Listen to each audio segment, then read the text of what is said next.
Gestiona Radio. Salir ganando. Está una persona, una mujer, importante mujer, no ya por el hecho de que sea vicesecretaria de movilización de Vox, ni tampoco porque sea profesora e investigadora, ni siquiera porque sea especialista en ideología de género, no. Está porque en esta emisora de radio, y este que les habla, somos absolutamente independientes. No nos casamos con nadie, ni a nadie impedimos tener voz para decir lo que tenga que decir. Luego ya estamos los periodistas para opinar, pero nunca para boicotear. Estoy hablándoles de Alicia Rubio, una gran mujer, una persona que, bueno, ha tomado una decisión en su vida. Si digo alguna cosa que no sea correcta, por lo tanto, me paráis, ¿eh? Pero es que yo con estas cosas me animo, me vengo arriba, me crezco y entonces yo empiezo a decir y luego pasa lo que pasa, ¿no? Alicia Rubio es una persona, una mujer, que ha tenido que sufrir las consecuencias de, bueno, pues esa falta de, como yo digo muchas veces, talante democrático, una intolerancia desmedida, un ataque a la libertad de expresión continuada, una censura absoluta. No sé si empezaría yo fíjate, la entrevista a Manolo Sasplanelles preguntándole a Alicia Rubio si hubiera sido al contrario, si la persona que decide presentar un libro en defensa de lo que tú criticas, seguramente no se les habría boicoteado, ¿no? Parece que estamos en un momento en este país en el que, dependiendo de cómo piensa una persona, le boicotean o no le boicotean. Yo, Alicia, lo primero que quiero darte es las gracias por estar aquí y darte la bienvenida a Gestiona Radio. Aquí no se te va a censurar, ¿eh? Bueno, encantada de estar aquí, desde luego, y encantada de que haya disidencia a lo políticamente correcto. Es lo poco que nos queda de libertad porque se nos está cerrando el cerco de una manera tremenda. ¿Qué es lo políticamente correcto? Porque depende de la temporada, ¿no? Ahora parece ser que lo políticamente correcto es unas normas, unas formas, que a lo mejor hace 20 años no eran esas, ¿no? Y ahora parece que quien tose a lo políticamente correcto es el incorrecto, ¿no? No lo sé. Yo no he vivido más corrección política que esta, es decir, yo vivía en un mundo más o menos libre, poco a poco se han impuesto una serie de cosas que tú puedes hablarlas en la barra del bar, pero que cuando vienen determinadas personas te callas o que no las dices públicamente. Esas son precisamente las cosas que son incorrectas políticamente, que muchísimos las pensamos y muy pocos nos atrevemos a decirlas. Aquí en esta emisora de radio, me imagino que igual que en cualquier medio de comunicación, pero yo te lo digo porque lo he vivido en persona, llevo 28 años en el mundo de la comunicación. Tú no te puedes imaginar al cabo de la semana la cantidad de veces que nos enfrentamos a gente que nos dice: oye, me gustaría denunciar esto. Digo, acércate a la radio y lo denuncias. No, denúncialo tú. Denúncialo tú, porque claro, si yo doy la cara me va a costar un disgusto, me van a censurar, voy a tener problemas, ¿verdad? Estamos hablando de eso, ¿no? Sí, estamos hablando de una serie de cosas que no se pueden hablar, que no se pueden decir, una serie de injusticias que no se pueden decir públicamente y que suponen efectivamente un tremendo problema en la vida particular de las personas, porque aunque esto no es una dictadura, es una democracia imperfecta en la que uno paga con su vida personal sus pensamientos, sus opiniones y su libertad de expresión, que debería ser libre y todo debería poderse decir y debatir, y sin embargo no es cierto. No es cierto. Alicia, yo quería concretar un poco. ¿Qué es lo que tú opinas que te hace distinta, que provoca que te suspendan conferencias, que te echen de algunos sitios? O sea, eres un bicho raro. ¿Qué es lo que tú haces para ser distinta? A ver, yo lo único que he hecho ha sido empezar a investigar un tema que se nos empezaba a imponer de una manera extrañamente totalitaria, que es la famosa ideología de género. Y lo que me fui encontrando fue mucho más de lo que cualquiera hubiera podido imaginarse. Entonces, como lo cuento, me persiguen. ¿Qué me encontré? Pues me encontré, primero, el título es Cuando nos prohibieron ser mujeres, un feminismo que nos prohíbe ser mujeres, que nos impide, que es precisamente el que a muchísimas mujeres nos tiene.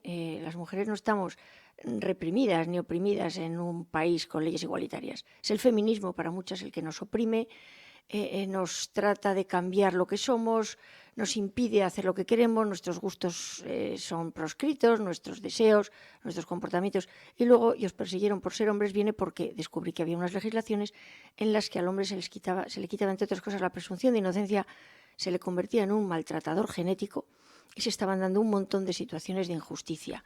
No solo eso, sino que además descubrí que había, y se empezaban a hacer muchísimas más leyes que nos vulneran no uno, sino varios derechos fundamentales a la población para crear castas y que además todo eso movía muchísimo dinero público. Claro, decir todo esto en un libro, pues me está pasando lo que me está pasando. Bueno, yo quiero recordar, creo que le hemos puesto un micrófono que se cae, ¿eh? No sé si le tiene miedo el micrófono también a Alicia, ¿no? No será eso, ¿no?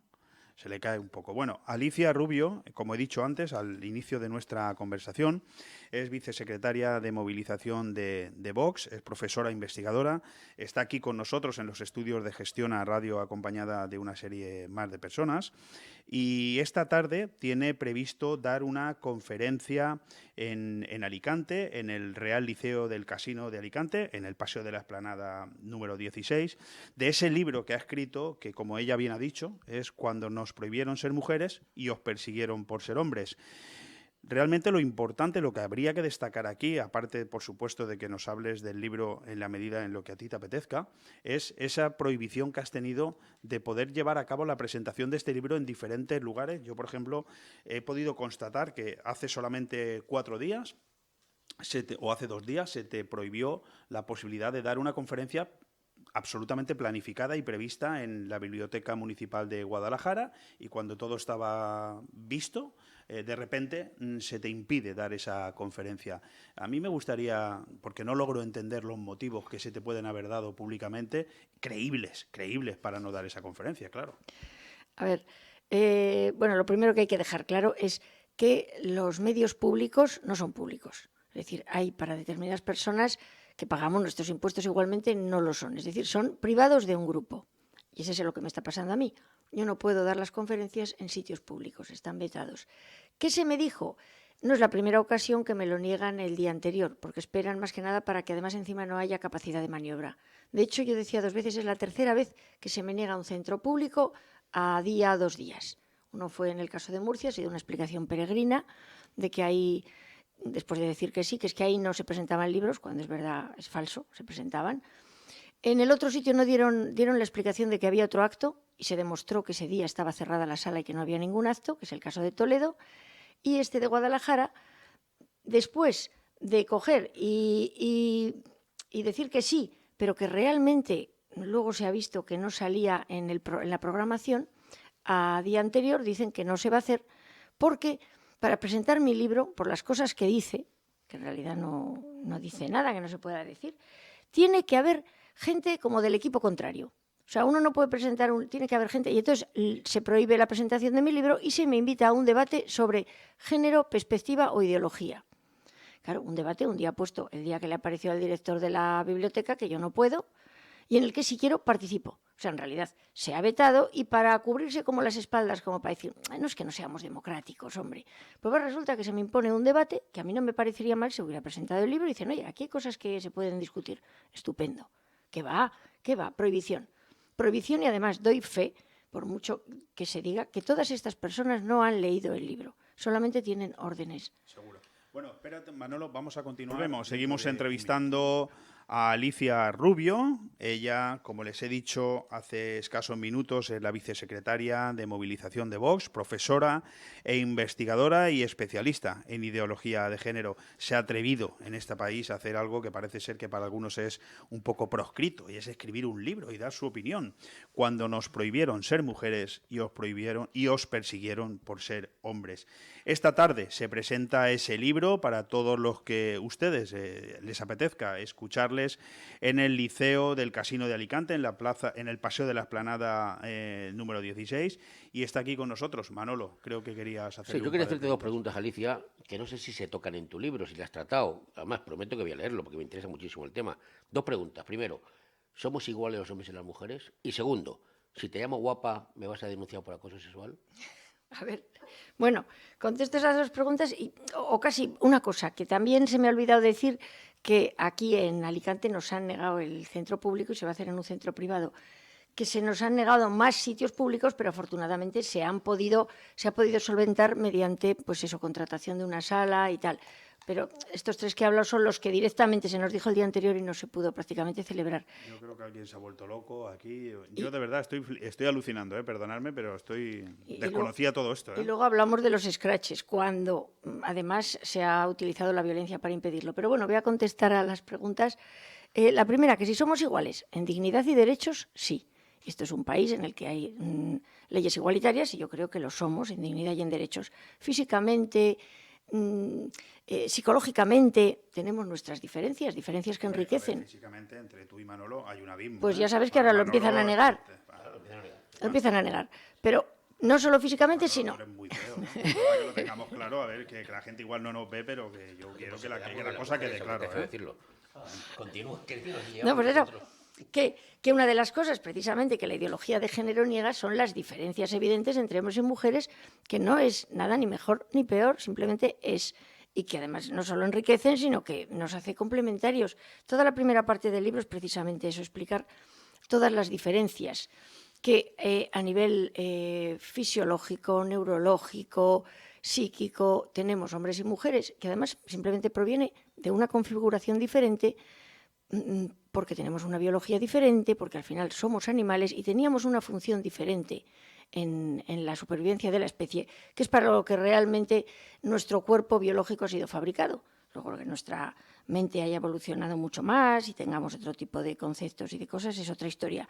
Y todas esas diferencias, naturalmente, afectan también a nuestro cerebro, porque las hormonas lo riegan, y lo mismo que nos hace diferentes de cuerpo, nos hace también en muchas cosas diferentes, en otras no. Y esto resulta que ahora no se puede decir. Esto que es ciencia, no se puede decir. Y la segunda cosa, que si me molesta que me llames guapa, pues yo encantada. Es más, a determinada edad, cuando te dicen un piropo por la calle, dices, bueno, primero, este pobre hombre se tiene que comprar unas gafas, y en segundo lugar dices, y muchas gracias. No te va a denunciar. No, porque un piropo es una cosa bonita. Y el gran problema es que como somos iguales y hay aquí movimientos que viven del victimismo y de buscar ofensas, claro, tienen que andar buscando en lo que llaman micromachismos. Pues son tan micro que es que prácticamente ni se encuentran, y que además, es lo que una de las cosas que denuncio un poco, muy por encima en el libro, es que están intentando convertir la masculinidad en machismo y el machismo en maltrato. Es decir, es una concatenación, lo que se llama un trasbordo ideológico inadvertido, en el que lo que transforma es eso, la masculinidad en maltrato, pasándolo por machismo. Cosas que los hombres hacen que en absoluto son cosas masculinas, a lo mejor, y que tampoco son inofensivas, se convierten en machistas, y de machistas se convierten en maltrato, y de maltrato se convierte en delito. Esa es la concatenación de lo que se está tratando de hacer. Manolo, sí, no, quería decirte también que si el machismo está mal visto como cosa negativa, el feminismo, que es lo mismo, ¿por qué es positivo? El feminismo cada vez es más negativo, cada vez es más violento, cada vez está produciendo más daño, mientras que el machismo en España, yo pienso, bueno, habrá algunas personas, efectivamente, algunos hombres que piensen que los hombres son superiores a las mujeres, habrá algunos hombres que maltraten a las mujeres por el hecho de serlo, pero yo desde luego no los conozco. Yo lo que conozco son hombres bastante igualitarios, y lo que conozco son personas, con independencia de lo que tengan en la entrepierna, que discuten, se llevan mal y se pelean. Claro, ¿Tú no crees que, yo he leído por ahí, que hay un movimiento, un lobby LGTB, gay y embrismo, un lobby que está intentando cambiar las normas de la sociedad? Hombre, vamos que sí lo hay. A ver, es que lo que es increíble es que alguien piense que no lo hay. Para empezar, la persecución de mi libro no puede ser más que de un lobby. No pueden ser de ciudadanos indignados porque no han leído el libro, pero están muy indignados. No, esto es una cosa totalmente organizada. Pero es que además, no solo eso, sino que como han actuado con tantísima impunidad durante tantos años, hay grupos que se llaman lobby de mujeres, es decir, asociación, lobby de mujeres para la organización en Europa. Yo tengo libros de ese lobby que ha recibido dinero público, que además en el BOE aparece, o sea, por si hay alguna duda. Y naturalmente que actúan como lobbies, es decir, como grupos de presión que están presionando, yo no sé de qué manera, pero están presionando a los políticos, o están conchavaos, o lo que sea. Yo lo único que sé es que están consiguiendo cosas que están vulnerando derechos fundamentales de todos para obtener privilegios. Esos grupos de presión. O sea, que existir existen. Yo quería hacer un matiz antes de preguntarte, Alicia, porque he escuchado unos términos que yo creo que no son correctos. Al fin y al cabo, el feminismo para mí es igualdad, el embrismo es superioridad de la mujer para el hombre. Para mí son términos distintos. Me gustaría preguntarte sobre ellos si consideras que hay hombres feministas que consideran que el feminismo es igualitario y no una contraposición. Ahora bien, también te quería hacer esa segunda pregunta, porque estamos hablando de libertad de expresión. ¿Libertad de expresión para quién? ¿Para solo unos pocos? ¿Para el orden establecido? ¿Para lo políticamente correcto? Yo pongo dos ejemplos. Uno muy claro es el tuyo, el de tu libro, y otro es Ignacio Arzuaga, de Hazte Oír. ¿Cómo es posible que en un país democrático, donde se supone que hay libertad de expresión, se le tiren huevos a un presidente de una asociación y se le hagan escraches a quien piensa distinto a lo que está establecido a día de hoy? A ver, vamos a ver. Sobre la primera. El feminismo empezó efectivamente como igualdad de la mujer, pero hay un momento en el que realmente si las leyes ya nos dan exactamente los mismos derechos a todos los ciudadanos, porque ya estamos hablando de ciudadanos, el feminismo empezó a perder el norte. Empezó a perder el norte. Es que, claro, ¿por qué a mí me da tanto reparo decir que el feminismo es bueno? Porque desde ideólogas como Sulami Firestone y otras que lo único que hacen es perseguir y odiar al hombre, incluso en el caso del manifiesto SCUM, defender su eliminación física. Eso ya es embrismo, no feminismo. Claro, pero siguen llamándose feministas. Claro, si yo no te voy a discutir el término, o sea, el asunto es que ya han ensuciado, por decirlo de alguna manera, tanto la palabra feminismo que muchas mujeres decimos, no, yo no soy feminista, yo soy femenina. Ese es el problema. O sea, si tú me hablas del primer feminismo, yo te digo, si yo soy feminista, ¿cómo no voy a serlo? Ahora bien, a partir de los años 50, en los que ya se utilizan ya la idea marxista de que en la familia el hombre es el opresor y la mujer la oprimida, que viene de Engels, y que, naturalmente, en esa lucha de clases que se han convertido los sexos, la mujer tiene que eliminar y suplantar a su opresor, el varón. En el momento en que ya se hace ese planteamiento, que viene ya desde la escuela de Frankfurt y de Simone de Beauvoir, ya eso ya se trastoca de tal manera que ese es el problema. Y de todas maneras hay, por ejemplo, un feminismo bueno, que es el feminismo disidente, de Camille Paglia y de otras pensadoras de la Framboise. Hay ideólogas en el feminismo que están totalmente en contra de todo este movimiento antimasculino, que dicen que esto se ha ido de madre y que esto no es. Pero yo efectivamente te compro la idea de que hablamos de embrismo, pero es que el problema es que ahora el feminismo es solo embrismo. Yo no conozco feministas que no sean embristas. Independientemente del debate, porque sé que es bastante extenso, sobre la libertad de expresión, para acotar un poquito los tiempos, ¿cómo es posible que, en fin, a Ignacio Arzuaga se le tiren huevos y a ti te hagan escraches por pensar simplemente distinto a lo establecido? Pues bueno, porque esto ha sido, a ver, la toma de todos estos lobbies socialmente y sobre todo políticamente ha sido lenta pero imparable. Mucha gente hemos estado avisando. Y ahora, en este momento, yo digo, tenemos los tanques en Varsovia. Es decir, estamos ya a un pelo de que ya no podamos hacer nada.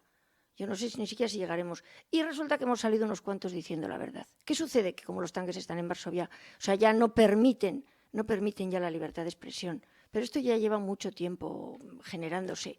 ¿Qué me parece? Pues me parece que es absolutamente vergonzoso, porque además lo que dice Arzuaga, o sea, aquí lo que hacen, yo explico las técnicas de manipulación. Una de ellas, desde luego, es la eliminación civil del disidente, que la están haciendo conmigo. Hay gente que ha leído el libro y dice, si esto ya lo contabas en el libro, y digo, sí. Otra es, además, el contagio del estigma, es decir, la gente que me pueda ayudar o apoyar se va a ver contagiada por mi estigma, que consiste en ponerme unos hipotéticos delitos. Que puede ser maltratador en el caso del hombre, en el caso mío, machista y homófoba, da lo mismo, facha, bueno, delitos que te hacen ya perder la dignidad como persona y merecer incluso el escrache, el insulto, incluso la agresión física. Entonces, claro, se ha llegado a ese punto, se está utilizando eso. Iba a decir, por ejemplo, en utilización de centros privados. Cuando esto ya se ponga muy mal, no nos dejarán los públicos y la gente de los centros privados se puede encontrar con que, por ejemplo, un bar, tú dices, ¿me puede usted dejar dar una conferencia? No, que me pueden escrachar, porque habrá contagio del estigma. Correcto. La única forma que puede conseguirse de que esto no suceda es que las personas que saben que esto es una auténtica vergüenza, precisamente a los medios, a la gente que está apoyando esta lucha por la libertad de expresión, la apoye. Es decir, lo mismo que ha pasado con el caso de Trueba, que a todos nos ofendió, y la gente dijo, mira, majete, ya se acabó, aquí se haga lo contrario. Es decir, este medio está ayudando a una persona a la que no le dejan centros públicos, apoyo. Para precisamente que la gente pierda el miedo y podamos ganar la lucha. Volvemos, seguimos en esta apasionante entrevista que estamos haciéndole a Alicia Rubio, insisto, vicesecretaria de Movilización de Vox, profesora e investigadora. Ha escrito el libro Cuando nos prohibieron ser mujeres y os persiguieron por ser hombres, que presenta esta tarde a las 7:30 de la tarde en el Liceo del Casino de Alicante, en el Paseo de la Explanada, por si ustedes se quieren acercar. Además, madre objetora frente a la asignatura de Educación para la Ciudadanía, ¿no? También Sí. otra imposición, ¿no? Sí, es que sí, todo está hilado, digamos, porque el libro tiene un tercer, es decir, como era muy largo el título, ya en la dedicatoria pone y os persiguieron por ser niños. Perdón, y os utilizaron por ser niños, efectivamente. Ahí está la parte en la que a los menores se les está utilizando con todas estas leyes ideológicas y se les está, en mi opinión, pues eso, destrozando. En el caso, es decir, bueno, yo llegué a la objeción porque estaba empezando a investigar el tema de la ideología de género y la famosa educación para la ciudadanía. No era educación para la ciudadanía, era adoctrinamiento de los niños, sin más. Entonces, tenía muchas cosas ideológicas de ideología de género y, claro, yo veía que esto no tenía ningún fundamento científico y yo me encontraba con que después de que todos sabíamos que la Tierra era redonda, venían unos tíos aquí a decir que la Tierra era plana y a imponernos que la Tierra era plana, es decir, totalmente científico, y me negué. Y me metí en unos líos monumentales. Porque el comisariado político la tomó con mis hijos. Estás en la mesa perfecta para meterte en un lío fenomenal, porque aquí somos campeones de España de estas historias de meternos en lío. Por cierto, y hay una frase que te quiero recordar que tiene mucho que ver con lo que estamos hablando. La ideología de género amenaza a la familia, corrompe a los menores y priva a los padres de la patria potestad. En efecto. Me ha encantado esa frase, ¿no? De alguna manera Sí, es la defensa de todo lo que estás diciendo, es ¿no? que es así, o sea, es que es así. Bueno. Es así porque, desde luego, ya la patria potestad ya se la quieren quitar a los padres en determinadas circunstancias y se ampliará cuando te niegues a que reciban información sobre ideología de género. Pero en un primer momento ahora, con todo lo controvertido que es el tema de los poquísimos niños transexuales que hay, te pueden quitar la patria potestad si tú te niegas a que se les dé bloqueadores de la pubertad y luego hormonas cruzadas, que son malas y tremendamente malo y peligroso. Y el verdadero problema es cuando yo, por ejemplo, pongamos el ejemplo, madre de un niño transexual, resulta que estudio y descubro todo lo que he leído, estudiado sobre el tema y además me ha informado una persona transexual que tiene muchísima información, que resulta que un 80% más de los niños con indefinición, es decir, con lo que se llama disforia de género, una indefinición sexual, al llegar a la pubertad y con la descarga hormonal, digamos que aceptan su propio cuerpo y aceptan su sexo. Con lo cual se evitan bloqueadores de pubertad, hormonas, estar con hormonas de por vida. Y además encima unas operaciones terroríficas, porque son unas operaciones que parece que es que te vas a quitar un grano. Y suponen, pues eso, quitar las mamas, crear un nuevo pene o poner mamas, en fin, unas cosas tremendas. Cuando descubres eso y descubres que te obligan, si el niño quiere, que le pueden comer el coco, a que se le ponga bloqueadores de la pubertad para que nunca llegue esa descarga hormonal y que en realidad, en el fondo, les están abocando directamente a toda esa vida de operaciones y de estar atado a las hormonas, claro, tú te das cuenta y dices, ¿y si me niego? Si te niegas, te quitan la patria potestad. Te das cuenta, porque no es que no quieras lo mejor para tu hijo, es que te imponen lo que ellos piensan, las asociaciones transexuales, que es lo mejor para tu hijo. Te quitan la patria potestad. Lo que no se hace, por ejemplo, con los testigos de Jehová, cuando se niegan a que a su hijo en un momento de la transfusión, lo que hacen es, por orden del juez, en ese momento se le hace la transfusión y tal. Aquí no. Aquí te quitan a la criatura. Yo, claro, cuando he descubierto que un 80% de estas personas, y luego cuando he descubierto que más de un 40% de las personas, una vez operadas, terminan suicidándose, y no es porque se les haga el bullying o el vacío ni nada parecido, sino que yo he guardado, por ejemplo, una captura de pantalla de una mujer, era hombre, se operó a mujer de 60 años y pone en la entrevista, le dice, y claro, yo estoy muy contenta con la operación. Ya me preguntó una compañera transexual, me dijo, menos mal que tú no te has suicidado, porque el mayor índice de suicidios es después de la operación. Y en ningún momento dices después de la operación porque te hagan bullying, no, es después de la operación, que es cuando muchas personas, al parecer, descubren que en realidad no era eso. No era esa la solución, yo no sé, pero vamos, es como para estudiar que hay un 40%. Y eso son estadísticas que andan por ahí, los médicos las tienen y no se nos dicen. Y guardé esa captura de pantalla porque ya me ha pasado varias veces que luego descubren que hay algo que no se debe decir y se borra en la entrevista. Pero ¿tú crees que si estos lobbies logran cambiar las normas de la sociedad, vamos a tener que dejar de hacer el amor para tener hijos, con lo bien que se pasa? A ver, no, lo que vas a poder, a ver, sexualmente lo que vas a tener es muchísima más libertad, vas a poder hacerlo con cualquiera. Eso es lo que realmente... Pero no vas a necesitar a un hombre para tener un hijo. Una inyección te vale. Sí, Es bueno, lo que se sí. tiende a eso, incluso a prescindir de los hombres totalmente. Sí, sí, al fin y al cabo, también lo explico, evolutivamente el hombre es biológicamente desechable, en el sentido, por eso no de ninguna manera como persona, sino que efectivamente uno solo hombre y muchísimas mujeres la especie continúa, mientras que muchos hombres y una mujer la especie moriría. Entonces, con algún hombre donante de semen es suficiente. De hecho, hay muchas feministas, y se lo digo a él, que llamaría hembristas, la persona que me ha preguntado el tema, hay bastantes feministas que abogan por la eliminación de los fetos masculinos y por tener unos cuantos hombres precisamente para la fabricación de semen en una especie de granjas de hombres. Eso cogen, lo dicen y encima son aplaudidos por un montón de locas. Porque claro, a ver, es que esto lo han dicho feministas como Bindet y otras y se quedan tan anchas. Y eso, vamos, yo lo escucho a la inversa, es decir, meter a mujeres en granjas para que fabriquen hombres y para que fabriquen niños y los hombres y utilizarlas y no sé qué patatín, vamos, yo pienso que eso es constitutivo de delito. Bueno, pues vamos terminando con esta entrevista, con esta fantástica entrevista con Alicia Rubio. Ha sido un placer tenerte aquí con nosotros, pero yo antes de que nos marchemos, Alicia, si me lo permites, yo quería aprovechar que tenemos también contigo aquí en los estudios de Gestión a Radio tanto a Ricardo Díez, que fue presidente de Vox y sigue, por supuesto, en ese comité ejecutivo provincial, como a Ana María Cerdán, que es la actual presidenta, porque esta mañana Vox ha presentado un contencioso ante el Tribunal Superior de Justicia de la Comunidad Valenciana contra el decreto de plurilingüismo del señor Marzá, que nos ha impuesto o ha pretendido imponernos a todos esa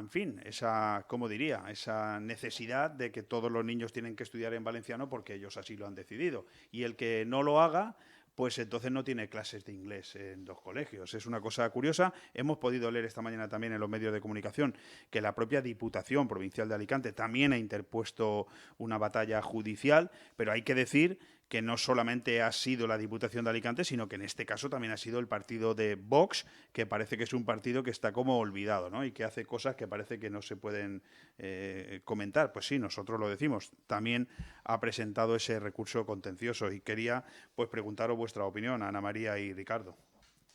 Bueno, pues yo ya... Acércate al micrófono, por favor. Está complicado, no se puede estirar más el cable, pero es que desde tan lejos no se oye. Bueno, yo en su momento ya lanzamos una nota de prensa.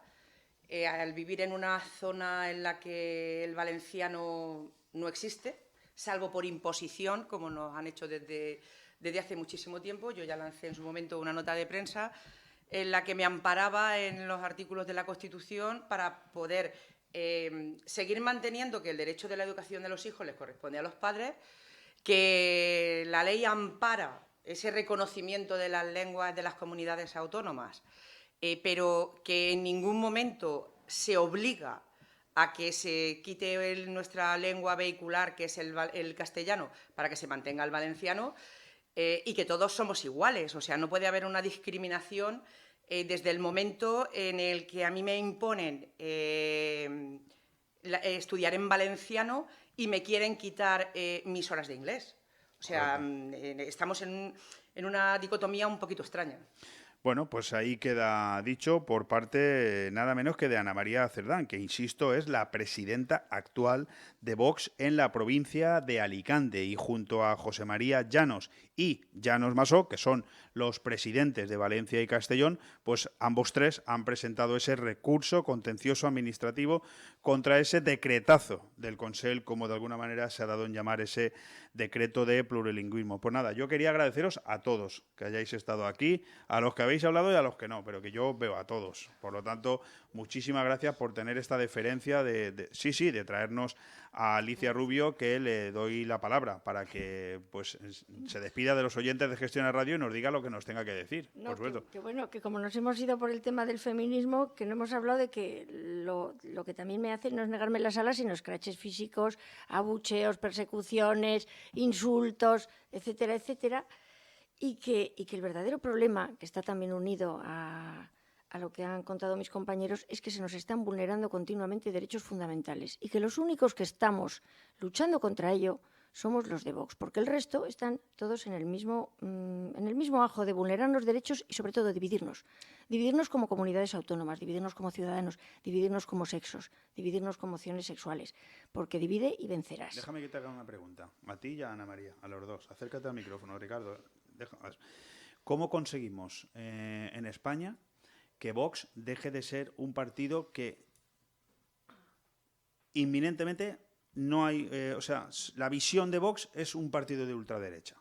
Es decir, ¿por qué se dice Vox e inmediatamente el cerebro de una persona... Hombre, ¿por pero qué? eso, ¿Por por la qué? etiqueta, ya te lo digo yo, la etiqueta, siempre el partido trae y resulta... ¿Cómo conseguís borrar eso? Bueno, pues si nos dieran medios para hablar, si es que el problema es que además nos cierran todos los medios. Si nos oyen hablar, verán que somos lo que suele ser una derecha moderada, una derecha con sentido común y la única derecha de gente con valor y con valores, porque tenemos valores y encima tenemos el valor de defenderlos, que actualmente no nos dan más que guantazos. Si muchos sitios nos dejaran hablar así, terminarían quitándonos la etiqueta esa de ultras, porque ninguna de las personas que estamos aquí, que somos madres de familia, gente corriente con nuestro trabajo, somos ultra de nada, ni pretendemos defender nuestras ideas más que con la palabra, y nos pegan.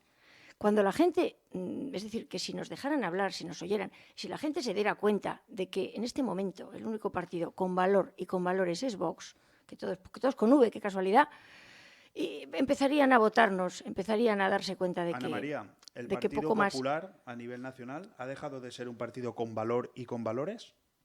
El Partido Popular hace mucho tiempo que dejó de ser un partido popular. Bueno, Valga la redundancia de la popular frase. sí que es porque le vota mucha gente, es popular. Pero me Sí, refiero pero por miedo. Si ya no representa eso que decía Alicia, el valor y los valores por los cuales José María Aznar, al que yo he felicitado personalmente por la entrevista que antes de anoche le hizo Bertín Osborne, ya no es ese partido que se fundó, que cogió impulso en los años 90 y del cual pues gente como el propio Abascal se tuvo que marchar. Vamos a ver, el Partido Popular, desde que llegó al gobierno después de la época A mí no me mires, al de micrófono. Aznar, ha ido siguiendo una hoja de ruta, que es la hoja de ruta que dejó marcada Zapatero. O sea, se está yendo tan a la izquierda que realmente había que generar y había que crear algo en la derecha. Y en esa derecha, en este momento, los únicos que estamos defendiendo esos principios, esos valores, ese poder salir a la calle, ese poder seguir hablando, somos nosotros.